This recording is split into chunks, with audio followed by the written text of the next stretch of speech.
Halo semua, selamat datang ya. Hari ini kita bakal ngebongkar sebuah kekuatan super yang bisa ngubah masalah sepele di sekitar kita jadi sebuah solusi yang keren banget.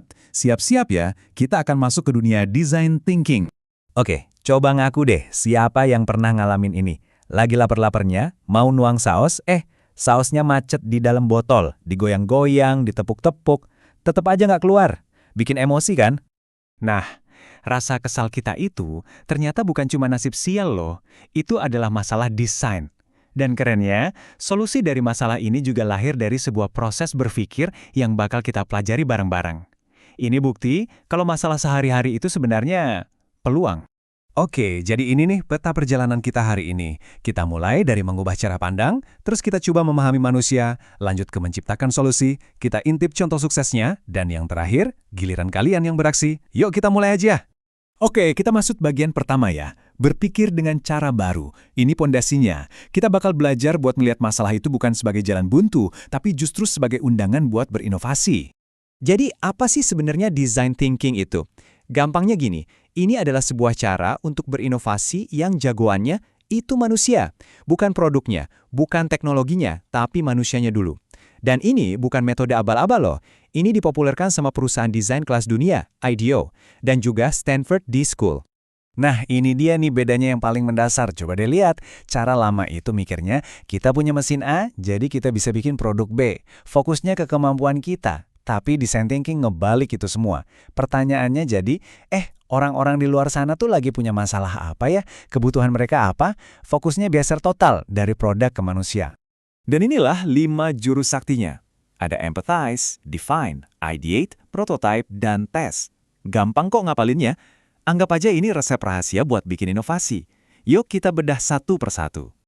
Oke, kita mulai dari yang paling fundamental. Bagian 1, memahami manusia. Di sini kita akan fokus ke 2 langkah pertama, empathize dan define. Ingat, sebelum jadi pahlawan yang ngasih solusi, kita harus jadi detektif yang jago dulu. Ini mantranya guys. Sering banget kan kita ngerasa udah paling tahu solusinya apa. Gampang, tinggal dibikinin ini aja. Nah, design thinking ngajarin kita buat stop, tahan dulu. Singkirkan semua asumsi, dan coba pakai kacamata orang yang mau kita bantu. Terus gimana caranya berempati?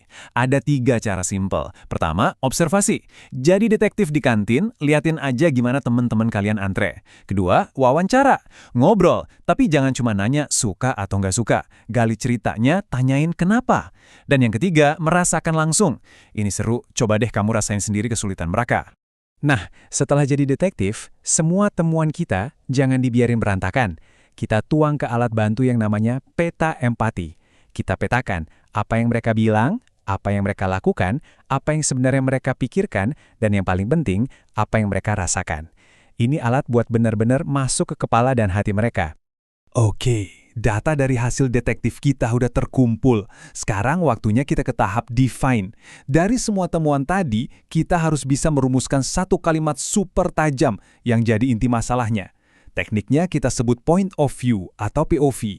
Ini penting banget biar solusi kita nanti tepat sasaran. Nah, ini penting banget nih, coba perhatiin bedanya. POV yang salah itu langsung lompat ke solusi. Siswa butuh aplikasi. Titik. Ini bahaya karena kita langsung ngunci pikiran kita ke satu jenis solusi aja. Bandingin sama POV yang benar. Dia fokus ke manusianya, siswa, kebutuhannya, rasa tenang, dan alasannya pernah kehilangan. Ini jauh lebih kuat dan ngebuka ribuan pintu kemungkinan solusi. Nah, begitu masalah utamanya udah tajam dan jelas, baru deh kita bisa masuk ke bagian 2, menciptakan solusi. Disinilah keseruannya dimulai. Kita bakal ubah pemahaman mendalam tadi jadi sesuatu yang nyata.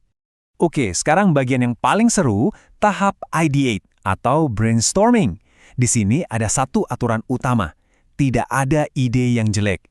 Mau ide kamu aneh, nggak masuk akal, super gila, tulis saja semuanya. Karena di tahap ini, kuantitas alias jumlah ide itu jauh lebih penting daripada kualitas. Dari puluhan ide tadi, kita pilih beberapa yang paling menjanjikan buat dibikin prototipe. Prototipe itu bukan produk jadi ya, cukup dari kardus, kertas, atau bahkan cuma sketsa. Prinsipnya, gagal cepat, gagal murah. Mendingan gagal pas masih jadi kardus kan, daripada udah keluar duit banyak.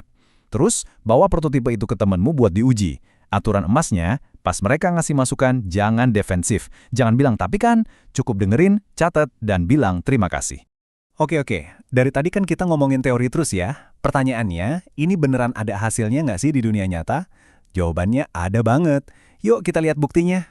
Pasti tahu semua dong sama Gojek? Siapa sangka aplikasi yang ada di HP kita semua ini lahirnya dari proses empati yang dalam banget.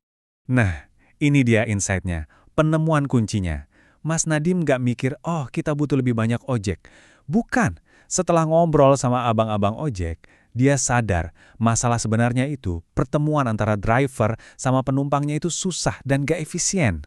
Dari definisi masalah yang jitu inilah lahir solusi jenius yang kita nikmati sekarang. Contoh kedua datang dari dunia rumah tangga. Sebuah produk yang mungkin pernah kalian lihat, namanya Swiffer. Dan ini merevolusi cara orang bersih-bersih. Prosesnya sama persis. Timnya melakukan empathize, mereka ngeliatin langsung gimana repotnya orang nyiapin ember, air, dan kain pel. Dari situ muncul ide, gimana caranya ngepel tanpa itu semua. Dan hasilnya, boom! Produk super sukses yang bikin bersih-bersih jadi jauh lebih cepat. Kita udah lihat teorinya, udah lihat contoh kerennya. Sekarang, bagian yang paling penting, giliran kalian buat jadi inovator langsung di lingkungan sekolah kalian sendiri. Nah, ini misi buat kalian. Coba lakukan innovation sprint kecil-kecilan. Cari masalah di sekolah, mungkin antrian kantin yang panjang, atau parkiran sepeda yang berantakan. Coba lakukan tahap empathize dengan wawancara temanmu. Rumuskan satu kalimat POV yang tajam, cari minimal 10 ide gila. Bikin prototipenya, foto aja sketsanya, lalu kumpulkan feedback dari teman. Semua yang kita bahas tadi, langsung kalian praktikan. Jadi, pesan terakhir dari saya, coba deh sekarang. Setelah ini, lihat sekeliling kalian dengan kacamata yang baru. Di kelas, di kantin, di jalan pulang. Masalah apa sih yang sebenarnya lagi nunggu buat kalian selesaikan? Karena, siapa tahu, inovator hebat berikutnya, ya kalian.